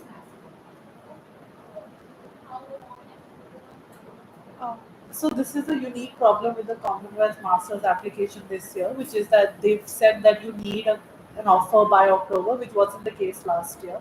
What we are recommending students generally is to apply to universities that give early decisions. So a lot of universities like Oxford, Cambridge tend to not give an early decision, especially not this early. But there are a lot of universities, and if you have a look at the public workshop we've done, we've given a list of those universities that tend to give an early decision and reply in at least 3 weeks. So if you apply now, then hopefully by mid-October you'll have a decision. So if you apply to those universities, and some of them are good, most of them are good universities, but some of them maybe are also good for LLMs. Uh, they gave an early decision, so that can be one of the three universities that you rank. But unfortunately, yeah, they put that strict criteria this year, and that means you will need to have an offer. They've also given an option to have deferred offers, which means if you had an offer from last year, you can use that for this year. But yeah, other than that, there's no way. How long can we put our offer on hold? Yeah, I mean, how long really depends. Like, for example, usually your deferred offer is valid for a year, and if you want to extend it, you have to ask the university again, and then they'll defer it. But usually, it's for that it's a year of deferral. If we manage to get a scholarship, does it like come on time or Which one? like if we talk about India only for government scholarship, that is one and another scholarship, I don't know, like for national. So that is a very bad scholarship. They don't come on time because that's Yes, because that is yeah. very big problem. If it does not come on time, so my Yeah. So I know it's the national. So the national overseas scholarship, both of them, the one for PWD students and for SCST, um, both of them, what's usually recommended is that you have at least some amount of money in your account for 6 months because they tend to delay a lot in releasing the funds because there are so many layers of bureaucracy till the money actually reaches you, that it takes a while and you're already there. So sometimes it's actually recommended that you wait 2 years from when you've started your application for the national overseas scholarship. So if, say for example, you have an offer this year, you apply for NOS Jan onwards. Once you have the NOS, you wait still another year till everything is formally sorted out and the Indian mission sends their, from whichever country you're applying, sends the acceptance and the money is sent there. Don't go till that happens, and then once all of that happens, you take up your offer, go, and then it's you still get the money quicker. But if you do it within the same year, it takes a lot of time, and then they also require you to submit progress reports, and the stipend is contingent on progress reports, so that also delays the stipend a bit. So for NOS, it's really sad because they've put, they only accept students that come from an annual income that's extremely low. So you cannot assume that they'll have any amount of money to sustain themselves for the first 6 months. Yet the way the scholarship function is that you will need to have some amount. So one of the recipients, who's also a mentor with us, who did a session on the NOS last year, was saying that she had to take a loan just so she could sustain herself for some time, then receive the scholarship and all of that money, and then was able to do some part-time work and get release the loan, which is absurd because if you have a scholarship, then you shouldn't be applying for a loan. But that's how it is. But for every other scholarship that's administered not from Indian government, you get everything on time. Thank you. Thank you. Do you have anyone? Sorry, I think Manzar just wants to add something. Manzar is also a mentor with us and did a workshop, I think, a few This months ago. common one which has come up now is the master's scholarship. They will be conference shared as well. So usually this master's scholarship they don't have a proper timeline because again as I mentioned it's by Indian government administered. The share is jointly managed by the university as well as the Commonwealth body. So that will also come eventually. So most of the cases the deferred offers are usually gone for the masters and whichever. So keep an eye for that. Also you can go for cheating scholarship which is open right now and it will close around 5th of November. And that is also for UK and 1 year masters and then you can apply for that. Cheating is much more relaxed. You don't need an offer, you just need the names of university right now. And you have to give 4 essays before 5th of November. So that covers everything. So similar to Commonwealth. And cheating is much more relaxed. Thank you, everyone. So with this, we have come to the conclusion of this. I think you can check with the speaker because we are already getting it. I also got a quick question. Ma'am, I wanted to ask how can we spruce up our CV? See, Like if we are looking for fully funded position, so usually they demand that we have a very high rank. So I know that we are supposed to publish research papers and all of that, but as a first time researcher, it is very hard to publish a research paper in a Scopus index or USC clearly. So would it make an impact if we just publish a research paper in a medium journal, something that is not very high impact? And secondly, if we are doing area studies like West Asia or Islamic studies or any of that, is there a language requirement? Uh, I'll just speak on the last part. There's a very strict language requirement, and if you're looking at say area studies for South Asia, then they would want a modern language and also a classical language. So it would have to be Arabic, Sanskrit, or Persian, and they're pretty strict on that. But for sprucing up your CV, if I understand that you are from area studies, are looking at history or poli sci, this is no set requirement or etched in stone that it should be in this particular journal itself. At this stage, they're only looking at you as a prospective researcher that you can actually do this. So we can speak more about it later, but language requirement is strict, this publication is not. Okay, thank you. So, on behalf of Reservation Club and Humans of JNU, I would like to thank our panelists. We are really honored, and this 3 hour long workshop was really informative. So, thank you very much for this. To our panelists, I would request Mohammed Anas from the Reservation Club JNU to felicitate Misbah with the book Annihilation of Caste by Monika.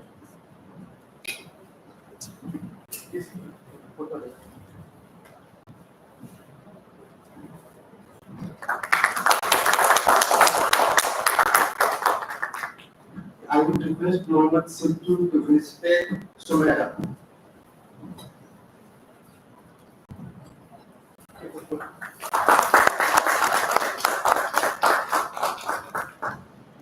And I would request Pushkaraj to felicitate Monika with the book Annihilation of Caste by Dr. Ambedkar.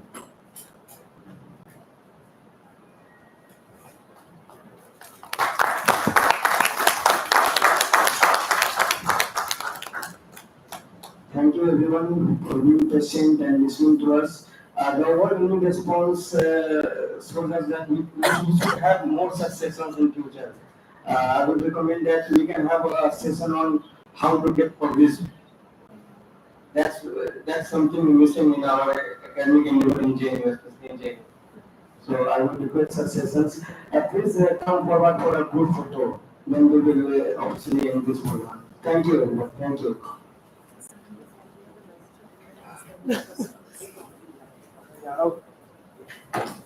Sorry.